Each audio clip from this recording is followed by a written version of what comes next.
The old Ford's gearbox quit on me smoother than I thought it would. I wiped the grime off my hands, glancing at my phone.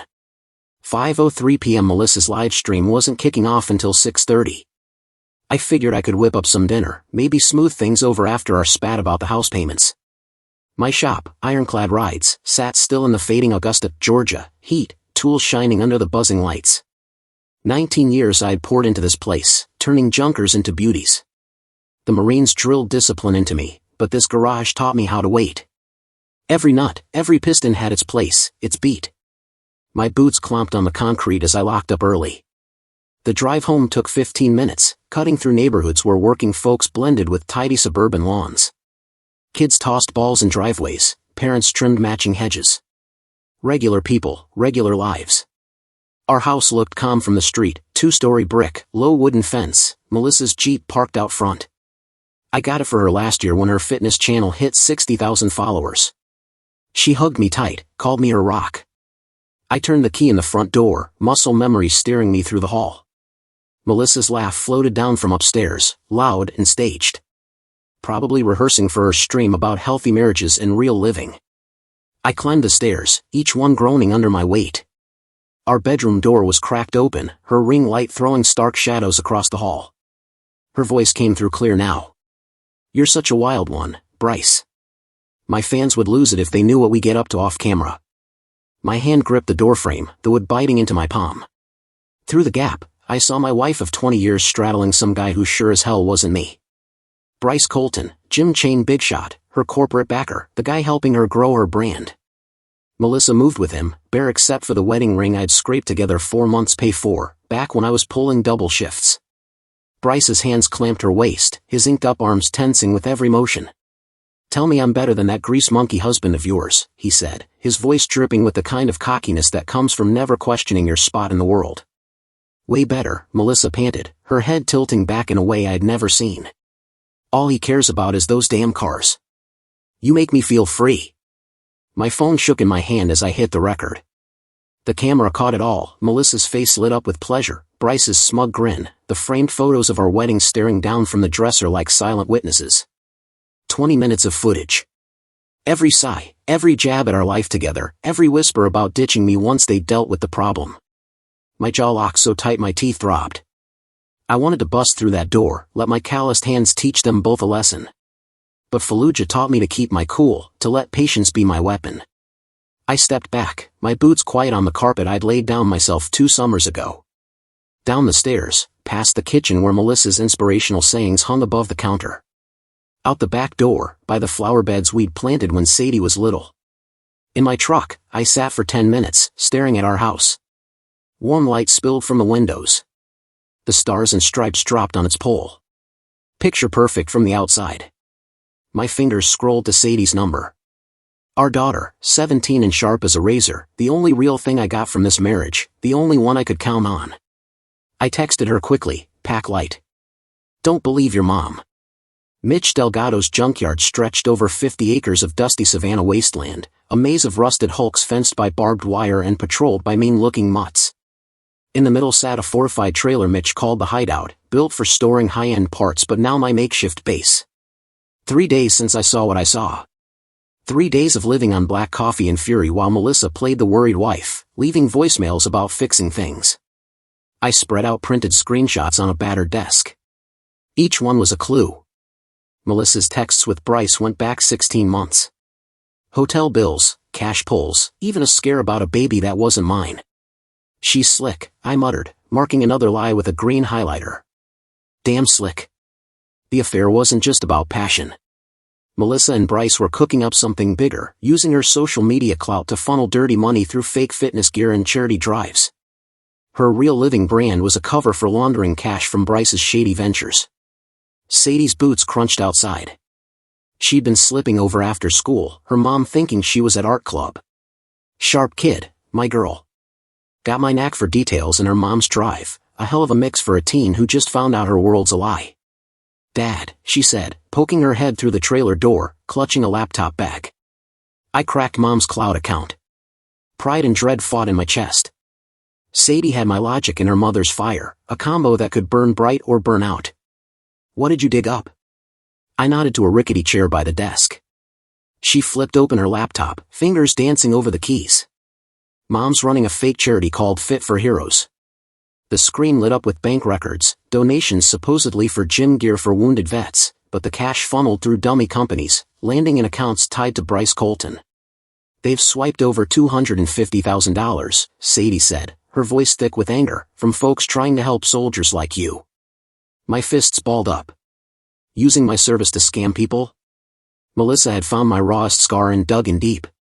There's more, Sadie said, clicking through files. She's been tracking your schedule, your clients, even your bank logins. Melissa had been tracking me like I was some kind of mark.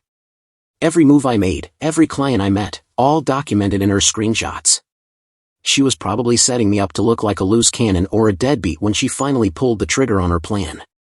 My phone buzzed with a text from her. Jake, I'm freaking out. Please come home so we can sort this out. I love you. The nerve of her words twisted my gut, but it lit a spark in my head. Sadie, I said, turning to my daughter, how sharp are you with video editing? She raised an eyebrow. Pretty damn good. What's the play? I pulled up the bedroom footage on my tablet. Your mom's about to get divorce papers, and I want it to hit during her live stream. We burned the midnight oil in Mitch's hideout, cutting together a video that laid it all bare, the affair, the fraud, the lies she'd spun. Nothing too raw, but enough to torch her perfect little image. By sunrise, we had it locked in. I'd file for emergency custody and a restraining order, serving the papers in front of her audience for maximum impact. Sadie would slip the charity scam evidence to veteran groups online. Dad, she said as we packed up to leave the trailer, what if Mom comes after you with Bryce's lawyer? I gave her a tight smile. Then we hit back harder. Your old man didn't make it through Fallujah by playing soft. At 6:30 p.m., Melissa went live from our bedroom in Augusta, the same bed where she'd stabbed me in the back.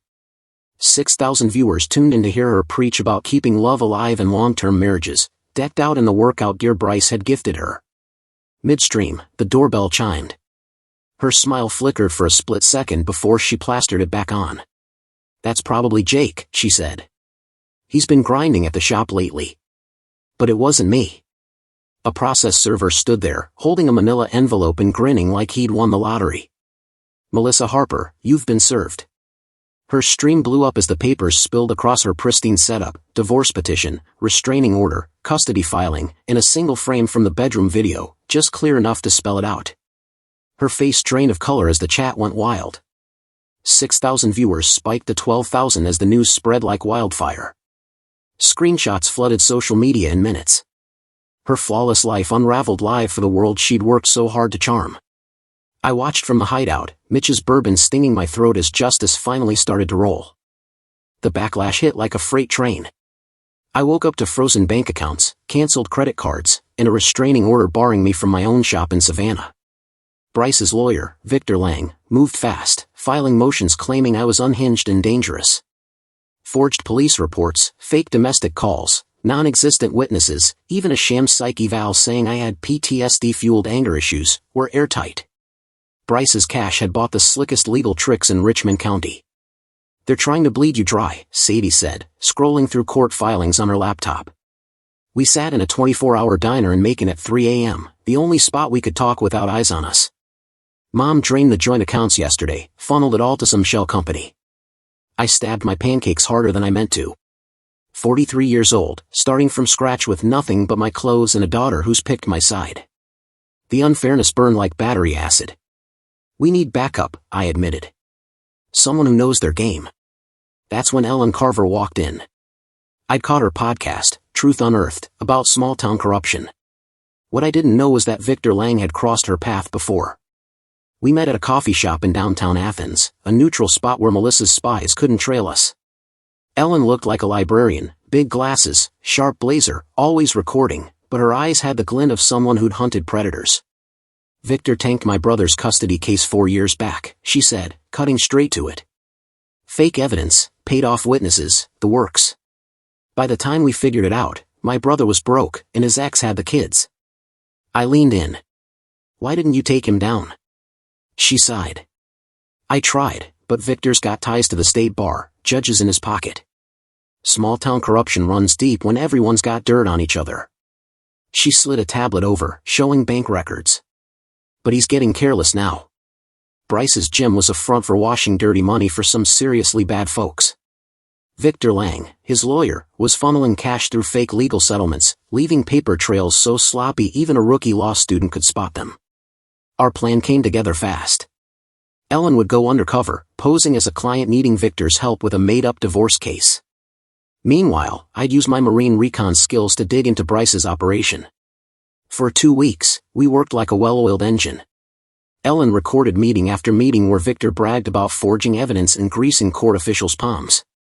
I tailed Bryce's crew, snapping photos of drug shipments masked as protein powder deliveries and logging cash drops that never hit the books.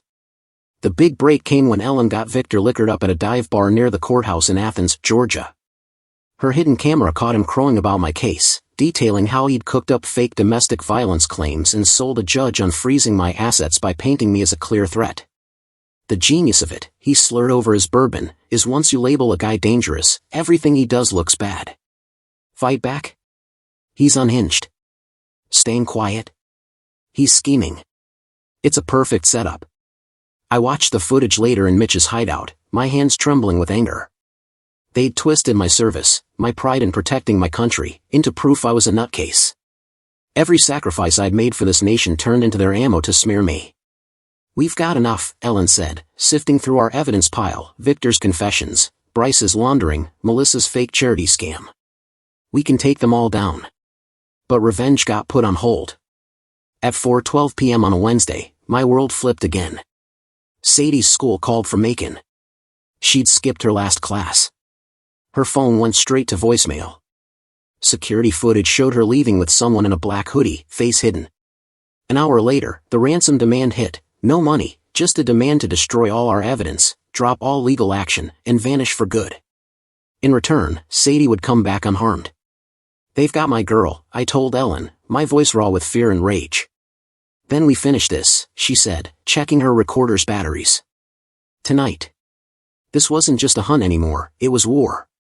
The GPS tracker I'd slipped into Sadie's backpack, a paranoid move after serving the divorce papers, pinned her location at a rundown warehouse complex on the west side of Savannah, the same area where Bryce's gym started before it moved to its flashy downtown spot.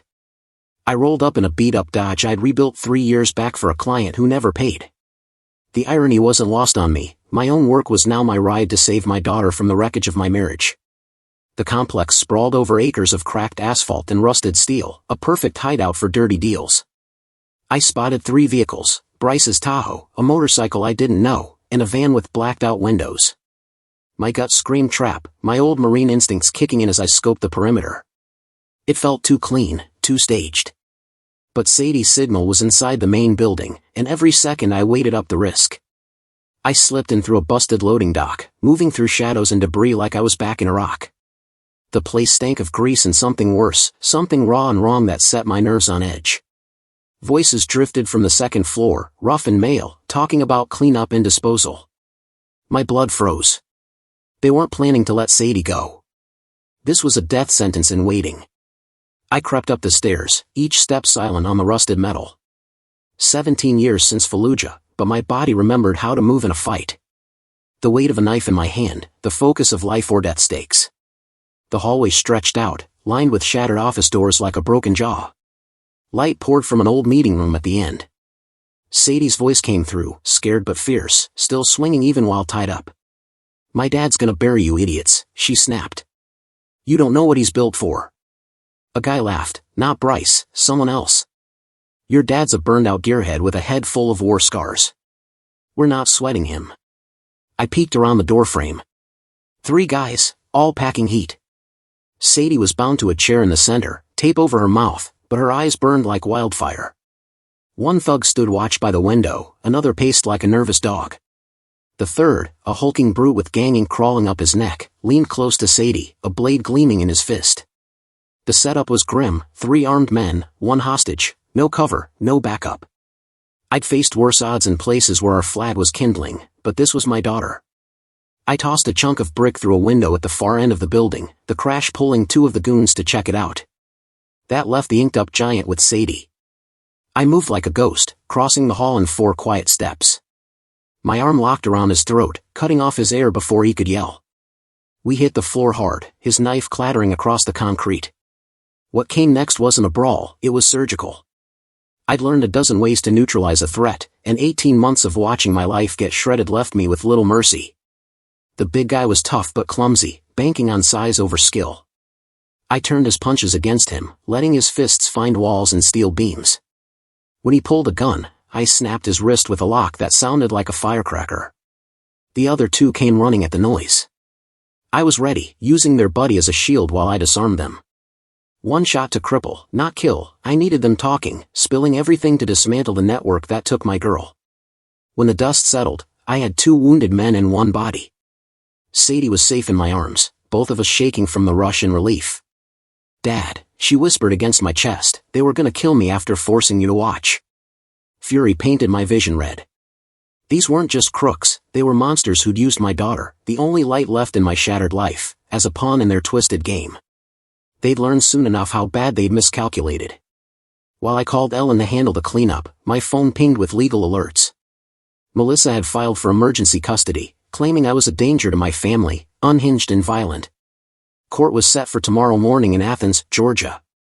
That woman had a knack for timing, I'll give her that, kidnapping my kid, then trying to steal her legally while I was still reeling. Let her try, I growled, shoving the unconscious thugs into their own van. I've got a few surprises for her. The fight was heating up, and I was done playing defense. At 8 a.m., the courthouse steps in Augusta buzzed with reporters. Melissa had tipped off the media, staging her act as the worried mom shielding her child from a deranged ex. She wore a prom dress, clutching a folder stuffed with fake evidence. I watched from across the street, sipping gas station coffee while Ellen streamed it all live on her podcast, Truth Unearthed. Public exposure was our only shot against a rigged system, sunlight to burn out the corruption. Folks, Ellen said into her mic, we're seeing a masterclass in parental sabotage and judicial manipulation. This woman's lawyer has a track record of cooking up domestic violence stories to swing rulings. The hearing dragged on for 52 minutes. Melissa's performance was Oscar-worthy, sobbing about my erratic behavior and obsession with military tactics. She rolled out forged witness statements and doctored photos suggesting I'd been tailing her. Victor Lang laid out their case with polished ease, blending lies and half-truths until even I started questioning my own head. The judge, clearly in someone's pocket, nodded along, dismissing every piece of evidence Ellen tried to bring up. Temporary custody went to Melissa. I got supervised visitation only, and the restraining order now covered my shop and all its grounds. As we left the courtroom, Melissa caught my eye and smirked, not the fake tears she'd fed the judge, but a cold, victorious grin. It's over, Jake, she said softly. You've got nothing left, no money, no shop, no daughter. Just vanish like you were supposed to. I kept my voice low. This ain't done. That night, I broke into my own garage in Savannah. The locks were new, cameras rigged up, but after 19 years building ironclad rides, I knew every blind spot. I slipped in through the back bay, past cars I brought back to life with my own hands. The cops had cataloged everything as evidence, but they'd missed the hidden room behind the office wall. I'd built it years ago, a tucked-away spot for custom jobs without prying eyes. For the next week, I lived like a shadow in my own shop, sleeping on a cot among engine blocks, eating from a vending machine, working 20-hour days on a project that consumed me. The Charger came to me as a beat-up husk, a 1970 Dodge Hemi, more myth than machine. A client dropped it off 6 years back, and I'd rebuilt it into a 600-horsepower beast. Now, I was turning it into something else entirely, armor plates welded inside the frame, puncture-proof tires built for high-speed chases, hidden cameras with real-time cloud uploads, and a GPS system that could track a target from Georgia to California. Street warfare, I muttered, wiring in the last of the surveillance gear. Let's see how they like being the ones watched. The legal system had screwed me, but I knew other ways to settle scores. The Charger wasn't just a ride, it was a fortress, a command hub, and a mind game all in one. While I worked, Ellen's podcast blew up nationwide, her exposé the eye of federal investigators and civil rights lawyers. The story was spreading beyond Savannah, pulling in people who couldn't be bought or scared off. But progress came with a cost. At 11:52 p.m. on a Friday, my phone lit up with a notification that stopped my heart cold, a warrant out for Jake Harper, charges of grand theft auto, aggravated assault, and violating the restraining order. they'd spun my rescue of Sadie into more crimes. The goons I'd taken down swore I attacked them for no reason, their injuries proof of my unstable mind. Even saving my daughter became their weapon against me. I stared at my reflection in the Charger's windshield, 43, a wanted man in my own town, branded a criminal for protecting the one person who mattered most. The system had labeled me a villain for refusing to let them destroy my family. Fine. If they wanted a bad guy, I'd give them one they'd never forget. I opened my phone, wiped every contact except Sadie and Ellen, and recorded a video. My face was steady, my voice calm, each word chosen to hit hard. I'm Jake Harper. For 20 years, I tried to be a solid husband, a devoted dad, a stand-up citizen. Paid my taxes, served my country, built a shop that kept 15 families fed. My eyes stared into the camera, cold as steel, stripped of the warmth I used to carry. But good guys get crushed in a crooked system. So, I'm done playing nice. Melissa, Bryce, Victor, you wanted to mess with my life? You just taught a Marine that rules are for suckers. I hit upload, posting the video to every platform Sadie had shown me. Within an hour, it had 12,000 views. By morning, it'd be all over the news. Jake Harper, small-town mechanic, was gone. What rolled out of that garage was something sharper, colder, and a hell of a lot more dangerous. The hunter was about to become the hunter. Victor Lang lived in a flashy house on Cedar Grove Lane in Macon, Georgia, one of those cookie-cutter suburbs where lawyers and doctors act like their cash makes them untouchable. I'd been watching his place for 4 days, mapping their routines, spotting weak points, waiting for the right moment. It came at 11:45 p.m. on a Wednesday. His wife was at a wine-tasting event, his kids at a sleepover, and the security system was offline for an update. I'd cracked it myself. Marine cybersecurity training turned out to be handy for suburban warfare. I slipped in through the back deck, moving like a ghost through rooms decked out with the spoils of dirty deals, fancy paintings, custom furniture, a whiskey collection worth more than most folks' trucks. Blood money dressed up as class. Victor was in his home office, half drunk on top-shelf scotch, flipping through case files for the next day's hearings. He looked up and froze when he saw me sitting across from his desk, still as a predator. Holy hell, he gasped, fumbling for his drawer, probably for a gun or an alarm.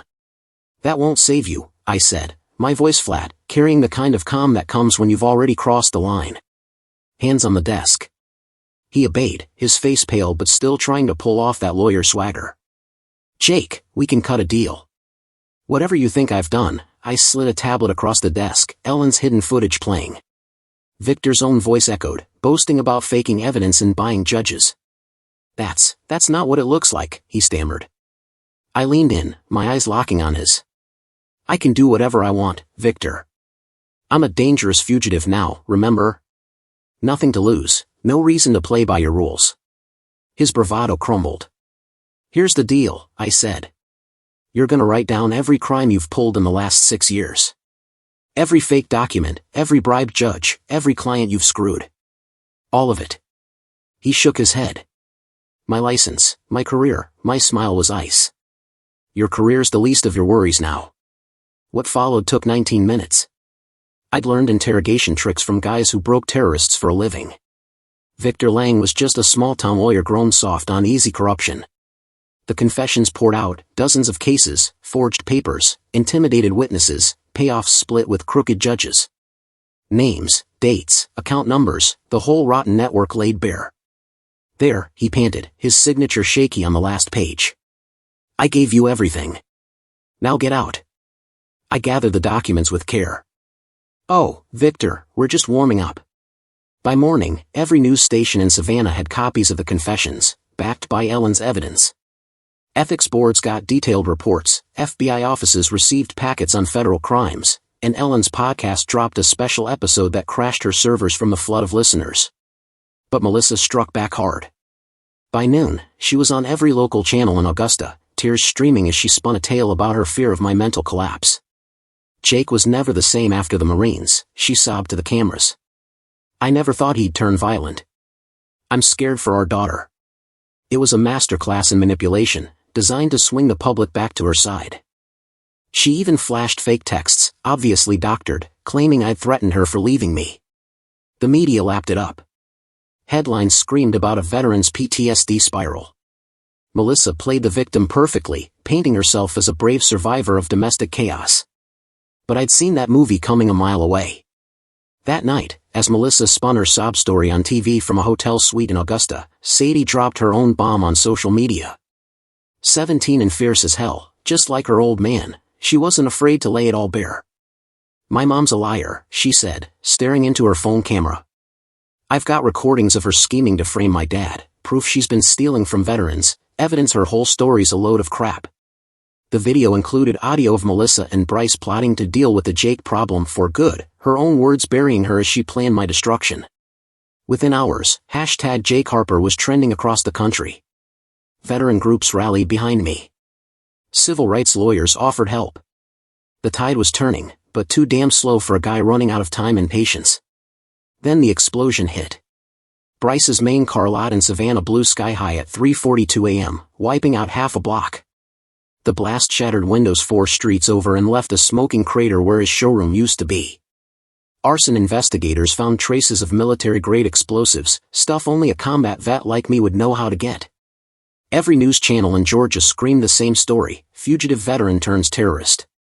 I watched the coverage from a dive motel 25 miles away, my blood running cold as reporters tied my Marine background to the bombing. They had me pegged: motive, skills, opportunity, and a psych profile that made me the perfect fall guy. Except I didn't do it. The explosion was pro-level work, staged to look like a vet's revenge while torching evidence of Bryce's money laundering. My phone buzzed with a text from an unknown number. "Like the fireworks? BC. That bastard Bryce had bombed his own lot, erasing his tracks while pinning domestic terrorism on me. Smart, ruthless, and pure evil."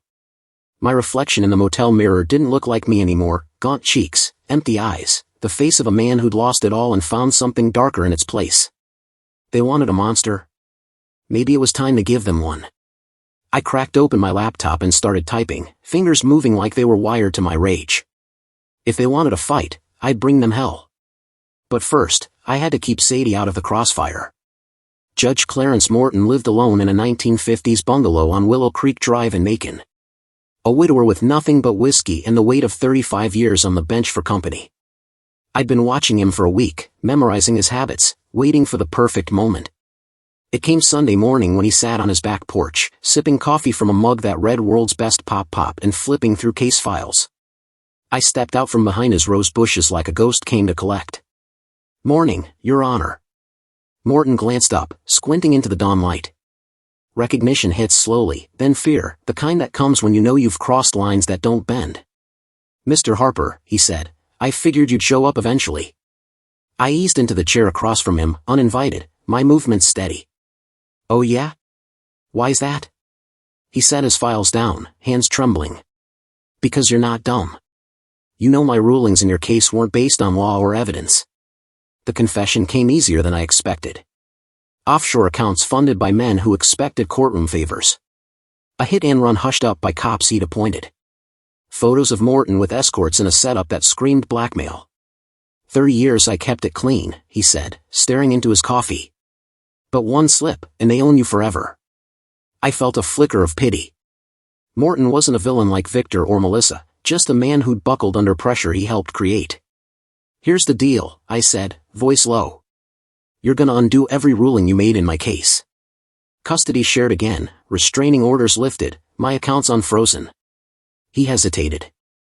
"I can't just." "You can," I cut in. "Emergency review based on prosecutorial misconduct. Victor's confessions give you all the cover you need." Morton nodded, seeing the lifeline. "And in return, your secrets stay buried. The accounts, the photos, all of it. Fresh start." We shook hands, two men pulling each other from the wreckage. The emergency hearing was set for Tuesday in Augusta. I couldn't show, still a fugitive, but Ellen would stand in as my advocate. She'd rigged the whole thing to stream live, shining a spotlight on the courtroom for a public starving for justice. When Morton walked in, he looked like he'd finally found his spine. The room was packed: reporters, veterans, activists, and folks who'd followed the case online. Melissa sat at the plaintiff's table, dressed in another perfect outfit, playing the wounded mom. Victor was beside her, trying to look cocky despite the feds sniffing around his practice. "Before we start," Morton said, voice steady, "I need to address grave allegations of misconduct in this case. He played clips from Victor's confessions, admissions of fake documents, coerced witnesses, and bribed judges. The crowd gasped as Melissa's face turned ghost white, her lies laid bare for all to see. Based on this evidence, Morton went on, I'm overturning all prior rulings in Harper versus Harper. The courtroom win came fast. Custody reverts to shared, Judge Morton declared. All restraining orders are lifted, and frozen assets will be released immediately. Melissa shot to her feet. Your Honor, this is absurd. Those recordings were illegally obtained, taken out of context. Morton's gaze was steel. Mrs. Harper, I suggest you sit down and stay quiet.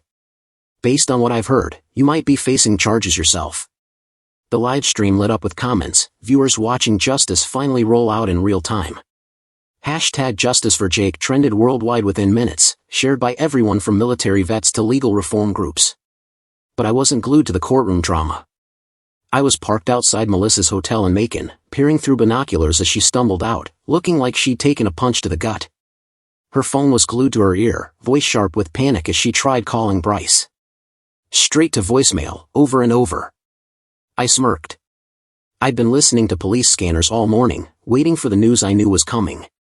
At 11:58 a.m., it hit, units to 1890, Riverfront Drive. Federal task force needs backup for a high-priority arrest. Bryce Colton, Jim Mogul and money laundering kingpin, was in FBI cuffs, nabbed by agents who'd been circling him for months. His own dealership bombing was the final nail, insurance fraud piled on top of his other sins. Melissa stood alone in the hotel lot, her perfect life collapsing like a house of cards. No husband to control, no lawyer to spin lies, no corrupt judge to back her up, just a woman who'd bet it all on a plan doomed to crash. My phone pinged with a text from an unknown number, meet me at the dock. Alone. The dock jutted out into Lake Hawthorne in Savannah, a weathered plank stretching toward a gray horizon.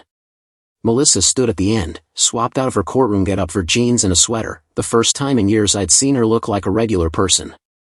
I approached slowly, ready for a trap or some last-ditch stunt. But she seemed smaller, deflated, like the air had gone out of her carefully built world. When she turned to me, her eyes carried the hollow look of someone who'd played her last card. You got what you wanted, she said flat out. Congrats. I stopped 10 feet back, close enough to talk but far enough to move if she tried anything. This ain't about winning, Melissa. It's about what happens when you cross lines. She gave a sharp, bitter laugh. What happens? Spare me the high ground, Jake. Like you're some saint. Never said I was, I shot back. But I didn't lie to you for 16 months, steal from veterans, or use our daughter as a bargaining chip. Her mask slipped for a second, a crack in her armor. You think this is all on me? You think Bryce and I just decided to torch your little world for kicks? I crossed my arms. Go ahead, tell me your side. Her words came out like a dam breaking. You were choking me, Jake. 20 years married to a guy who'd rather talk to engines than me. 20 years watching you bury yourself in that shop while I built a brand, raised Sadie, held this family together. Her words hit like a jab, not guilt exactly, but a flash of recognition. There was some truth tangled in her self-serving story. So, you figured stealing from me was better than leaving clean? I asked. I took what I earned, she snapped. You think I didn't pour into ironclad rides? I handled the accounts, the insurance, the clients, while you hid in your garage tinkering with your toys. And the affair, the fake charity, the veterans' money laundering? Her face turned to stone. Bryce showed me what life could be with someone who had vision, who wanted more than fixing other people's junk. I stepped closer, voice low. You mean the guy who blew up his own lot 3 nights ago to frame me for terrorism? That stopped her dead. For a moment, real shock flashed across her face. What the hell are you talking about? I studied her, searching for a lie, but her confusion looked genuine. She didn't know Bryce's final play. Your boyfriend torched his dealership, I said. Made it look like a vet's revenge, complete with military-grade explosives. Perfect way to burn evidence and pin terrorism on me. Melissa sank onto a bench, the fight draining out of her. He said he had to fix some business issues, that we might need to skip town for a bit. I shook my head. He was planning to bolt, Melissa, probably with all the cash you helped him wash. You were good for laundering money and gaming the courts, but you really thought he'd take you along? Silence stretched between us, broken only by the water slapping the dock and the faint call of gulls overhead. Melissa stared out at Lake Hawthorne in Savannah, like the water might hold the answers she'd never bothered to seek. I was gonna leave you anyway, she said after a long pause. Once Sadie graduated, I had it all mapped out: divorce, settlement, a fresh start somewhere new with my share of what we built. I leaned against the dock's railing, keeping my distance. That's how divorce works, Melissa. Not when you're cooking up fraud to get it. She turned, meeting my eyes for the first time in our talk. You want the real truth, Jake? I waited, arms crossed. I stopped loving you years ago. Maybe when Sadie hit middle school, maybe earlier. But I stayed because walking away meant admitting I'd failed. Starting over at 40 with just a fitness channel and a high school diploma? No way. Her honesty hit harder than her betrayal. I'd felt it, the slow freeze creeping into our marriage, like a pond icing over in winter. So, you decided to ruin me instead? I asked, voice steady. I decided to survive, she shot back. And if that meant taking you out? You're tough, Jake. You could have handled it. I stepped closer. What about Sadie? Using our daughter as a pawn in your game? For the first time, her facade cracked wide open. Pain flashed across her face, real regret mixed with something that might have once been love. That was Bryce's idea, she admitted, wiping her eyes. He said we needed leverage to keep you from fighting for custody. I never wanted her hurt. But you let it happen, I said. You were ready to do whatever it took to get out. I studied my ex-wife, searching for the woman I'd married 20 years ago.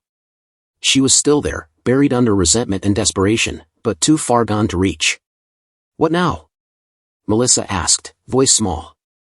Now you face the music, I said. Bryce is looking at prison for money laundering, insurance fraud, and conspiracy. Victor's facing disbarment and federal charges. Your fate, Charity? That'll land you a few years if you're lucky. And Sadie, she asked. Sadie decides for herself. She's 17, old enough to pick who she wants to live with. Melissa nodded slowly. She'll pick you. She always has. We sat in silence, two people who'd shared 2 decades coming to grips with how completely we'd let each other down. The lake stretched out, its dark surface mirroring the cloudy sky, a reflection of our broken marriage. Jake, Melissa said after a while, I'm sorry about the veterans' charity. That was a line I shouldn't have crossed. It wasn't enough, never would be, but it was something, a nod to the weight of her actions. I hear you, I said. But sorry doesn't give back the money those folks thought was helping wounded soldiers. She stood, brushing off her jeans. I should turn myself in before they slap another warrant on me. I watched her walk down the dock, her figure shrinking with each step. Halfway, she paused and looked back. Jake, what you said about Bryce planning to ditch me, you really believe that? I thought about softening the truth, but we were long past that. Yeah, Melissa, I do. She nodded once and kept walking, fading into the gray afternoon like a shadow of the life we'd once had. I stayed on the dock for another hour, staring at the water, trying to figure out what was next. Justice had mostly been served. My enemies were answering for their crimes, Sadie was safe in choosing me, but the wind felt empty. My marriage was dust. My trust in people was shot. My faith in systems? Crushed. The guy who'd started this fight for fairness had come out harder, colder, someone who knew the world was a battlefield where only the ruthless made it. My phone buzzed with a text from Sadie. Dad, where are you at? Dinner's ready. I smiled for the first time in weeks. Maybe there was still something worth holding on to.